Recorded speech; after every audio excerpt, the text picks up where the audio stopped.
Hello बच्चों, आइए हम लोग देखते हैं। ये पहला आंकिक प्रश्न दिया गया। एक उत्तल दर्पण की फोकस दूरी 24 सेंटीमीटर है। इसका प्रतिबिंब 15 सेंटीमीटर दूर दर्पण के पीछे बनता है। बिंब की स्थिति, प्रकृति एवं आवर्धन क्षमता ज्ञात करनी है। तो आइए देख लेते हैं। सबसे पहले देखते हैं दर्पण कौन सा है। तो दर्पण दिया गया है, उत्तल दर्पण है। तो सबसे पहले देख लेते हैं। तो क्या दी गई है, फोकस दूरी दी गई है। तो फोकस दूरी को लिखते हैं एफ से। तो यहाँ पर सबसे पहले एंट्री नोट करेंगे। तो यहाँ पर बनाएंगे एफ, स्मॉल एफ से फोकस दूरी होती है। तो इस तरीके से फोकस दूरी नोट कर लेते हैं। तो स्मॉल एफ इक्वल टू दिया गया 24 सेंटीमीटर। तो यहाँ लिख लेंगे 24 सेंटीमीटर। उसके बाद में दिया गया इसका प्रतिबिंब 15 सेंटीमीटर दूर दर्पण के पीछे बनता है, यानी ये प्रतिबिंब की स्थिति है। तो प्रतिबिंब की स्थिति को v से लिखते हैं। तो यहाँ पर आ जाएगा v बराबर 15 सेंटीमीटर। तो 15 रख लेंगे। उसके बाद में पूछ रहा है कि बिंब की स्थिति ज्ञात कीजिए, यानी बिंब की स्थिति हमें ज्ञात करनी है। तो आइए बिंब की स्थिति के लिए u देख लेते हैं, क्योंकि बिंब की स्थिति u से प्रदर्शित की जाती है। तो u जो है ये u वाट रहेगा, यही हमें निकालना है। तो देख लेते हैं दर्पण सूत्र से। तो सबसे पहले दर्पण सूत्र लगा देते हैं। तो दर्पण सूत्र क्या होता है, दर्पण फॉर्मूला होता है 1/f equal to 1/u plus 1/v, इस तरीके से। तो हमें अब मान निकालना है u का। तो ये जो v दिया गया है, v को इधर ले आएंगे। तो यहाँ पर आ जाएगा 1/f माइनस का 1/v इक्वल टू 1/u, इस तरीके से मान आ जाएगा। अब मान रख देते हैं। तो 1/f, यानी f फोकस दूरी दी गई है 24। तो यहाँ पर आ जाएगा 1/24 माइनस, उसके बाद में प्रतिबिंब की स्थिति दी गई है 15। तो यहाँ पर आ जाएगा 1/15 और यहाँ पर आ जाएगा बराबर 1/u। अब इसे सॉल्व कर लेते हैं। तो देख लेते हैं हर कितने से बराबर होगा। तो यहाँ पर हर बराबर करने के लिए दोनों के बीच एलसीएम लेंगे। तो एलसीएम लेने पर आ जाएगा 120। 120 एलसीएम लिया जाएगा, 120 से दोनों के हर बराबर होंगे। तो यहाँ पर गुणा कर लेते हैं। तो 24 24 पंचे 120। तो 24 में 5 का यहाँ पर गुणा हो जाएगा, तो 5 आ जाएगा ऊपर। माइनस यहाँ पर देखेंगे तो इसमें 8 का गुणा होगा, 15 अट्ठे 120 होता है। तो यहाँ 8 रख लेंगे इक्वल टू 1/u आ जाएगा। अब घटा लेते हैं यहाँ पर। तो 5 में से 8 में से 5 चला जाएगा, 3 बचेगा। तो आ जाएगा माइनस का 3/120। और उसके बाद में यहाँ पर आ जाएगा u। अब इसका इधर गुणा करेंगे, ये इस साइड गुणा करेंगे। तो आ जाएगा u बराबर 120 ऊपर हो जाएगा और माइनस का 3 नीचे हो जाएगा। अब इन्हें जब कट करेंगे तो u का मान आ जाएगा माइनस का 40 सेंटीमीटर, इस तरीके से। अब देख लेते हैं कि जब उत्तल दर्पण होता है तो उसमें जो बिंब है, बिंब सदैव ऋणात्मक लिया जाता है, क्योंकि बिंब की स्थिति कहाँ होती है, ध्रुव के पीछे होती है। तो ये कंडीशन बिल्कुल सही आ गई। अब देख लेते हैं दूसरी चीजें कौन कौन सी निकालनी है इसी में। तो इसमें और पूछ रहा है कि बिंब की स्थिति। तो बिंब की स्थिति तो दर्पण के पीछे है। उसके बाद में कह रहा प्रकृति एवं आवर्धन ज्ञात करना है। तो दर्पण कैसा है, दर्पण है उत्तल दर्पण। तो इसमें प्रकृति लिख लेते हैं। तो प्रकृति किस तरीके की होती है, प्रकृति। तो प्रकृति उत्तल दर्पण में कैसे होते हैं, सदैव आभासी एवं सीधे। तो लिख लेंगे आभासी एवं सीधा। तो जो भी प्रतिबिंब बनेगा वो कैसा होगा, आभासी एवं सीधा। अब उसके बाद में क्या निकालना है, आवर्धन निकालना है। तो अब आवर्धन का फॉर्मूला रख लेते हैं। तो देख लेंगे आवर्धन। तो आवर्धन m बराबर होता है माइनस का v अपॉन में u। अब देख लेते हैं। तो माइनस की जगह माइनस लगा देंगे। v जो दिया गया है तो v का मान रख लेते हैं। तो v का मान दिया गया है 15। तो यहाँ पर आ जाएगा 15 अपॉन में u का जो मान आया है वो आया है 40। तो 40 ऋणात्मक है, तो यहाँ पर माइनस का 40 रख देंगे। अब इन्हें आपस में घटाएंगे तो माइनस से माइनस कैंसिल हो जाएंगे। ऊपर आ जाएगा 15 और नीचे आ जाएगा 40।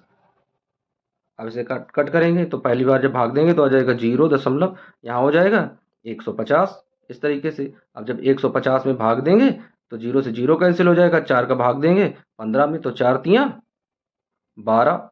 उसके बाद में बचेंगे 3। जब 3 बचेंगे तो यहाँ पर 30 हो जाएगा। तो 4 सत्ते 28 हो जाएगा। उसके बाद में 2 बचेगा, 20 हो जाएगा। तो 4 पंचे 20 हो जाएगा। तो आवर्धन आ जाएगी यहाँ पर 0.375। तो इस तरीके से इसकी आवर्धन आ जाएगी। अब आवर्धन में दोनों माइनस माइनस के चिन्ह समाप्त होकर प्लस आ जाएंगे। तो आवर्धन से ही हमें पता चलता है कि प्रतिबिंब किस तरीके का बनता है। यदि यहाँ पर धनात्मक चिन्ह है तो कैसे होंगे, आभासी व सीधे होंगे। तो लिख देते हैं आभासी एवं सीधा। और यदि आवर्धन में चिन्ह ऋणात्मक है तो हो जाएंगे वास्तविक एवं उल्टे। तो बच्चों इस तरीके से हम लोग ये सवाल हल करते हैं। तो ये पहला सवाल हम लोगों ने हल कर लिया। अब आइए देखते हैं इसी का दूसरा सवाल।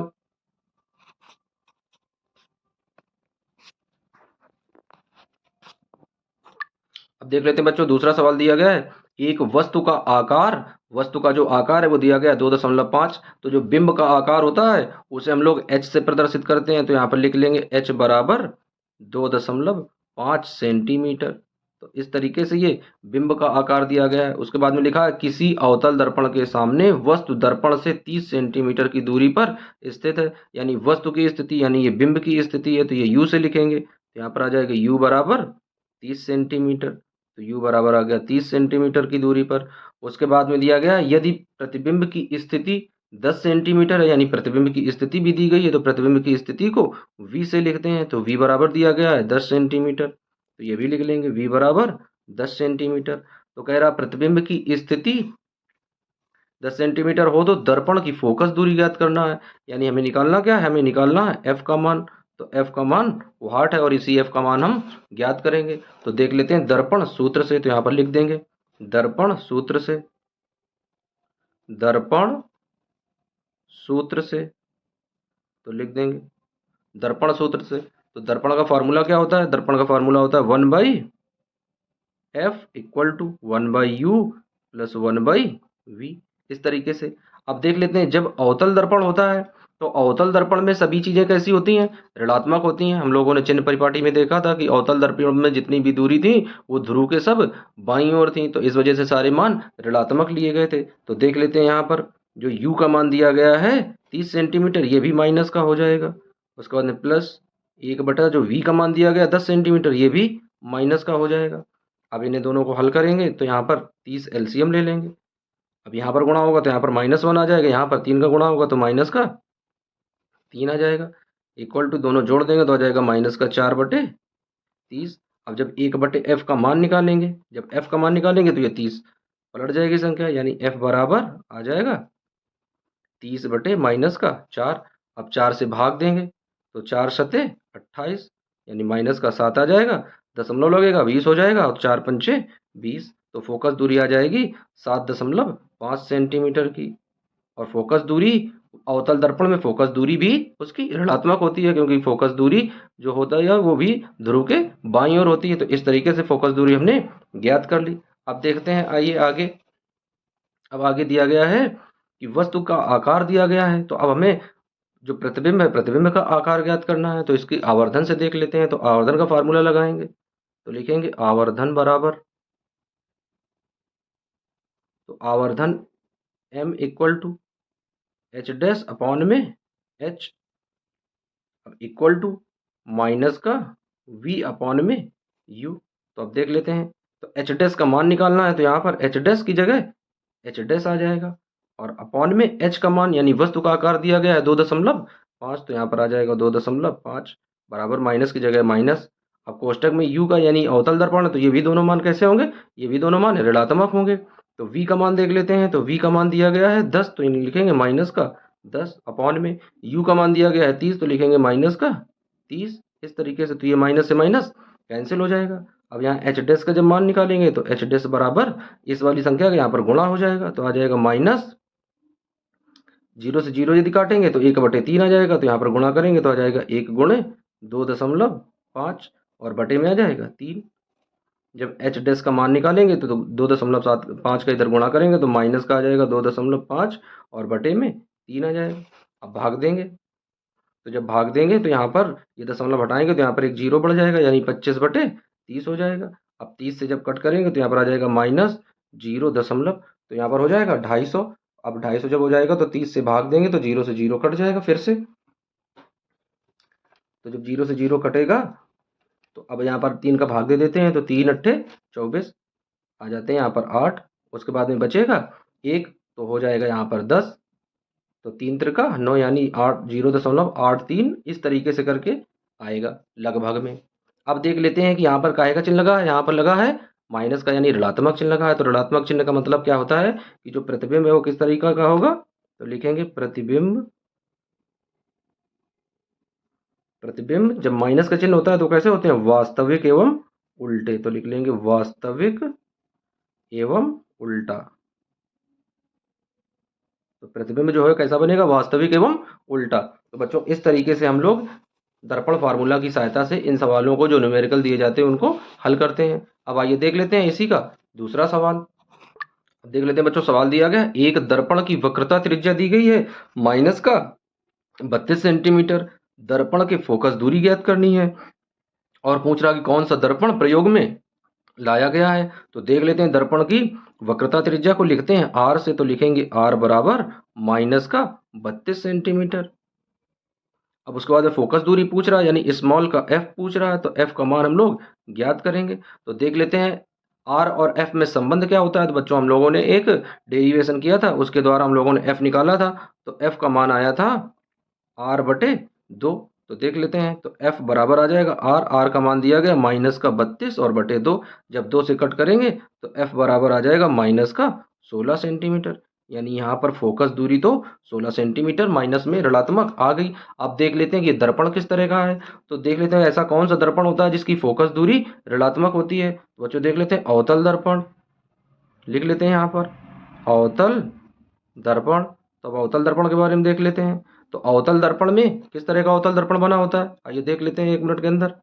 तो इस तरह का अवतल दर्पण बना होता है, एक साइड इसमें पॉलिश लगी होती है इस तरीके से, ये इसका ध्रुव होता है और इसी के समांतर इस तरीके से एक रेखा होती है, यहाँ पर वक्रता केंद्र होता है और ये फोकस होता है। और फोकस से और ध्रुव के बीच की दूरी होती है फोकस दूरी कहलाती है। तो ये फोकस दूरी, अब देख लेते हैं ध्रुव है तो जब ध्रुव से इस दिशा में जाएंगे तो ऋणात्मक मान होंगे और ध्रुव से जब इस दिशा में जाएंगे तो धनात्मक मान होंगे। तो ध्रुव के पीछे की ओर जा रहे हैं तो इस वजह से ऋणात्मक यहाँ पर चिन्ह लगा है। तो ये ऋणात्मक चिन्ह दर्शाता है कि दर्पण कैसा है, अवतल दर्पण है। तो प्रयुक्त जो हुआ है दर्पण वो किस तरीके का है, अवतल है। तो यहाँ लिख देंगे अवतल दर्पण प्रयोग में लिया गया है, तो लिखेंगे अवतल दर्पण। तो इस तरीके से बच्चों हम लोग ये सवाल हल कर लेते हैं। अब देख लेते हैं जहां पर वक्रता त्रिज्या दी गई है तो उसकी आधी यानी 2 का भाग दे देते हैं, तो वक्रता त्रिज्या जो है फोकस दूरी में बदल जाती है। अब यदि कहीं फोकस दूरी दी गई होगी, अगर वक्रता त्रिज्या निकालनी है तो उसमें क्या करेंगे, 2 का गुणा कर देंगे तो वक्रता त्रिज्या निकल आएगी। अब आइए देख लेते हैं दूसरा सवाल। अब देख लेते हैं दिया गया सवाल नंबर चौथा, कह रहा दर्पण उस दर्पण की फोकस दूरी 12 सेंटीमीटर है तो उस दर्पण की वक्रता त्रिज्या क्या होगी और कौन सा दर्पण प्रयोग में लिया गया है। यानी दर्पण की क्या दी गई है, फोकस दूरी दी गई है यानी स्मॉल एफ का मान दिया गया है। तो स्मॉल एफ बराबर दिया गया है 12 सेंटीमीटर। तो लिख लेते हैं स्मॉल एफ बराबर 12 सेंटीमीटर। अब वक्रता त्रिज्या पूछा है तो वक्रता त्रिज्या बराबर होता है आर। तो देख लेते हैं दोनों के बीच का संबंध क्या होता है। तो संबंध होता है small f equal to R by 2। अब यहाँ पर हमें क्या करना है, आर ज्ञात करना है। तो जब आर ज्ञात करेंगे तो आर बराबर आ जाएगा 2 इंटू स्मॉल एफ। तो यहाँ पर मान रख देते हैं तो 2 की जगह 2 आ जाएगा, गुणे एफ का मान दिया गया, एफ का मान है 12, तो यहाँ 12 लिख लेते हैं, गुणा करा देते हैं तो 12 दूनी 24। तो इस तरीके से वक्रता त्रिज्या कितनी आ गई, 24 सेंटीमीटर। तो वक्रता त्रिज्या कितनी प्राप्त कर ली, 24 सेंटीमीटर। अब पूछ रहा है कि दर्पण किस तरह का है। तो यहाँ देख रहे हैं वक्रता त्रिज्या काय में है, धनात्मक में है, फोकस दूरी भी काय में है, धनात्मक में है। तो आइए देख लेते हैं कौन सा ऐसा दर्पण है जिसमें ये चीजें धनात्मक होती हैं। तो देख लेते हैं यहाँ पर एक अवतल दर्पण बनाते हैं इस तरीके से, सॉरी उत्तल दर्पण एक बनाते हैं। अब यहाँ पर एक एक उत्तल दर्पण बनाएंगे इस तरीके से। तो ये एक उत्तल दर्पण है, इसका ये ध्रुव है। अब ध्रुव के समांतर एक रेखा खींच लेते हैं इस तरीके से। यहाँ पर ये वक्रता केंद्र है और ये फोकस बिंदु है। अब देख लेते हैं ये जो ध्रुव है, ध्रुव के इस साइड जो जाएंगे तो धनात्मक चिन्ह लेंगे और ध्रुव के जो विपरीत दिशा में जाएंगे तो ऋणात्मक चिन्ह लेंगे। तो यहाँ देख लेते हैं वक्रता त्रिज्या यानी ये जो है इस तरीके का अपना गोला इस दिशा में पूरा करेगा। यानी मान लेते हैं इसका जो गोला है ये इस तरीके से अपना गोला बनाएगा ऐसे। तो इसकी वक्रता त्रिज्या जो है यहाँ से, तो यहाँ से मतलब ये वक्रता केंद्र से पृष्ठ के बीच की दूरी वक्रता त्रिज्या कहलाती है। तो ये ध्रुव के आगे की ओर यानी ध्रुव के दाईं ओर है। तो जब ध्रुव के दाईं ओर है तो यहाँ पर धनात्मक का चिन्ह दिया गया है। तो इस वजह से यहाँ पर देख लेते हैं आर बराबर जो है वक्रता त्रिज्या वो पॉजिटिव है यानी प्लस में है, धनात्मक में है। तो जब ये चीजें धनात्मक होती हैं तो किस तरह का दर्पण प्रयोग में लिया जाता है, उत्तल दर्पण। तो लिख देते हैं कि प्रयोग में लिया गया दर्पण क्या है, उत्तल दर्पण। तो इसका आंसर क्या हो जाएगा, इसका आंसर हो जाएगा उत्तल दर्पण। तो इस तरीके से ये जो न्यूमेरिकल है बच्चों हम लोग हल कर लेते हैं। अब आइए देखते हैं कुछ न्यूमेरिकल आप लोगों के लिए दे देते हैं। आप लोग इनको हल करके और कमेंट बॉक्स में जो भी आंसर है उस आंसर को टाइप करना। आइए देख लेते हैं। आइए देख लेते हैं। पहला अंकित प्रश्न दिया गया है, 5 सेंटीमीटर आकार की एक वस्तु है, उत्तल दर्पण से 15 सेंटीमीटर की दूरी पर स्थित है। यदि इस दर्पण की फोकस दूरी 10 सेंटीमीटर है तो प्रतिबिंब की स्थिति, आकार, प्रकृति एवं आवर्धन क्षमता ज्ञात कीजिए।